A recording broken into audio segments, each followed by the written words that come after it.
Live from Waterford and Dungarvan, this is Waterford at 1 News. Good afternoon, I'm Karen Tomkins. Today's top stories. Fine Gael is about to start counting the votes in their ballot on whether or not to enter government. 4 people who tried to cover up the murder of Patricia O'Connor have been handed sentences varying from 18 months to 3 years in prison. A Waterford TD fears it will be spring of 2021 before construction of the second cath lab at UHW begins. And in sport, John O'Shea has been voted Waterford's greatest sporting hero.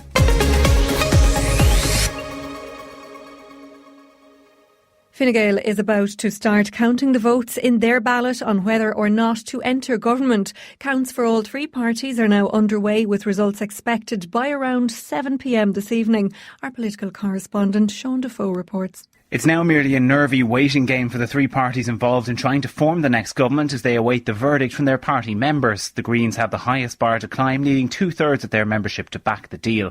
Meanwhile, the leaders of Fine Gael, Fianna Fáil and the Greens have been meeting to discuss cabinet positions. For Fine Gael, it's expected Simon Coveney will remain as Foreign Affairs Minister, that Paschal Donoghue will remain in Finance, and that Leo Varadkar will take on a beefed-up Department of Business and Enterprise. Fine Gael may also keep the Justice Brief, which is a blow to Fianna Fáil TD Jim O'Callaghan's chances of a cabinet seat. Along with Micheál Martin as Taoiseach, Michael McGrath is expected to become Minister for Public Expenditure, while Fianna Fáil will also take over the housing portfolio.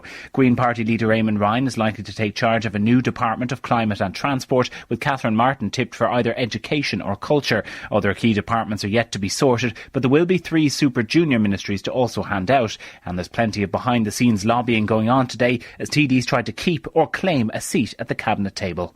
4 people who tried to cover up the murder of Patricia O'Connor have been handed sentences varying from 18 months to 3 years in prison. 3 of them are her immediate family members, including her 76-year-old husband Gus, her daughter Louise, who was the killer's partner, and her granddaughter Stephanie. Our courts correspondent Frank Rainey has this report, which some listeners may find distressing. On Monday, Kieran Green was jailed for life for beating Patricia O'Connor to death in the home they shared at Mountain View Park in Rathfarnham in May 2017. He later dismembered her and scattered her remains across the Wicklow Mountains. Her husband Gus admitted reporting her as a missing person at a time when he knew that she was dead. Mr Justice Paul McDermott jailed him for 18 months today after telling him he had behaved disgracefully and denied her the dignity and respect she was due. Their daughter Louise and granddaughter Stephanie were found to have engaged in a ruse which involved Stephanie dressing up as her grandmother to make it look like she was still alive. Louise was jailed today for 2.5 years, while Stephanie got 1.5 years. Keith Johnston, Louise's ex and father to Stephanie, was jailed for 3 years for helping Green to purchase tools such as hacksaws and axes, which were used to dismember Patricia afterwards. The judge described him as a willing part of a very cruel deception. Frank Rainey, the Central Criminal Court.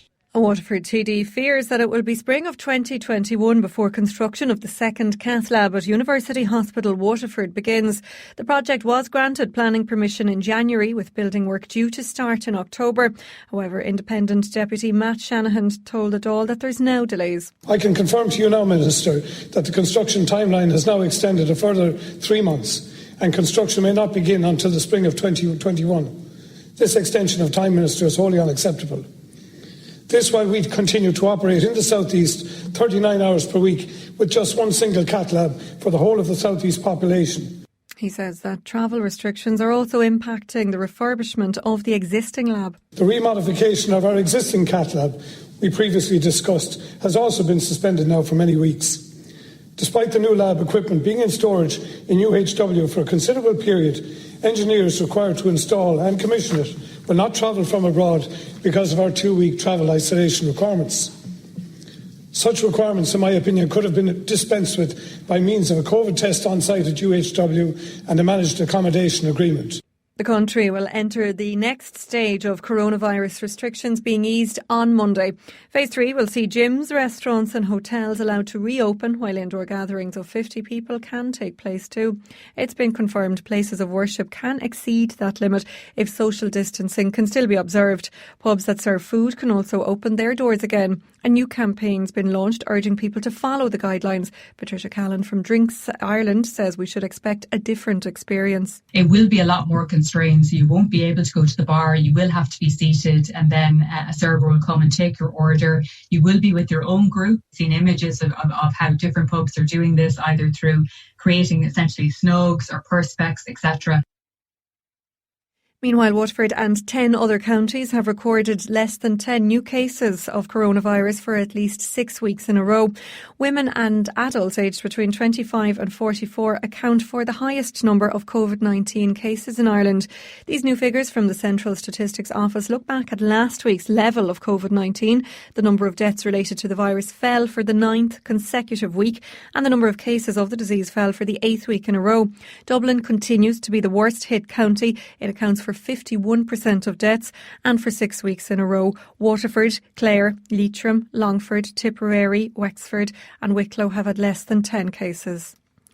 Meanwhile, the number of coronavirus cases at University Hospital Waterford remains stable. There was just one confirmed case on site last night, and one other suspected case was awaiting the results of COVID testing. Waterford Minister of State John Halligan says school transport is facing a crisis when pupils go back in September.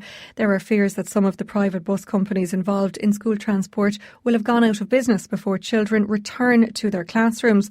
John Halligan says due to social distancing, more buses will be needed when the schools reopen. And he says financing the school transport scheme will be difficult. Social distancing will have to be kept on buses. You have to remember that with a lot of special education needs children, you have a carer. So this is not insurmountable, but we're facing into very, very difficult times with school transport. And then, of course, the overwhelming cost of it. We also have 30,000 concessionary children on the scheme. That's actually breaking the scheme. The scheme went over budget last year by about 8 million.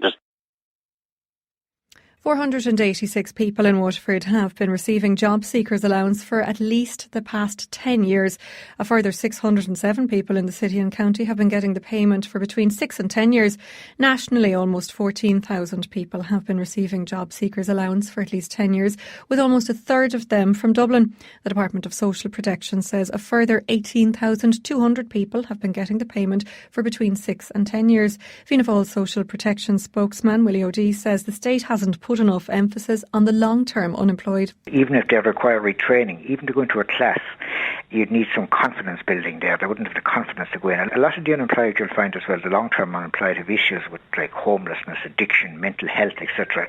You'd really need a multidisciplinary approach, I think, and a special focus on the long-term unemployed. Waterford Whispers News is teaming up with Anne Doyle as part of a fundraiser for the Irish charity sector.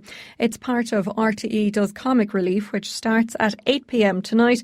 The Community Foundation for Ireland, which works with 4,000 organisations across the country, will distribute the funds raised.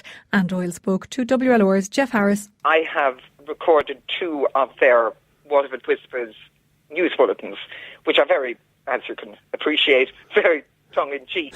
And from my point of view, obviously, that's a bit of a laugh because God knows I did so much grave news for so long that I've always enjoyed their material, and so it was a pleasure for me. And I think that the whole night I expect to be a great success and give people a laugh. And God knows, between one thing and another, we could do with it, couldn't we? Sports News on WLR. With Virgin Media Waterford. Want super fast broadband today? Drop into Virgin Media George's Street and take it home with you. Easy as that. Waterford's greatest sporting hero is a soccer star. Republic of Ireland international John O'Shea was today announced as the county's best sports star, sponsored by Flahavans. Over 20,000 people voted on WLRFM.com for the month of June on a shortlist of 25 sports people in Waterford, and that list was narrowed down to 7, with John O'Shea being announced as the overall winner. The Ferrybank native had a stellar career with Manchester United and the Republic of Ireland. O'Shea won 14 trophies playing with Man United, 5 Premier Leagues, 2 FA Cups, 1 Champions League and 1 Club World Cup. He is one of the most decorated Irish footballers of all time. The Reading first team coach says he's honoured to be named Waterford's overall sporting hero. It's a fantastic honour.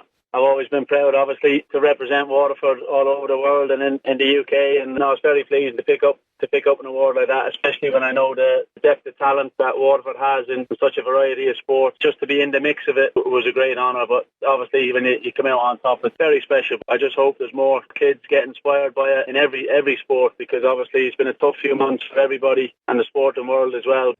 Liverpool are celebrating their first league title in 30 years after Manchester City lost 2-1 at Chelsea last night.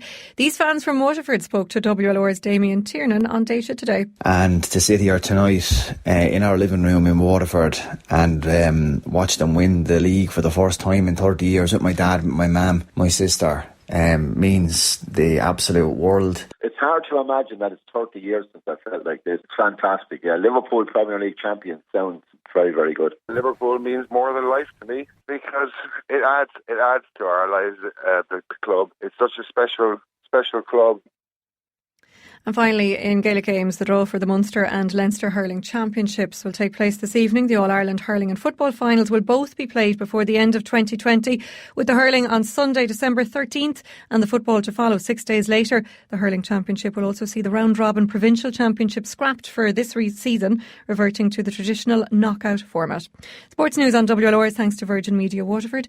WLR asks you to stay safe by keeping your distance. Our next bulletin is at 2.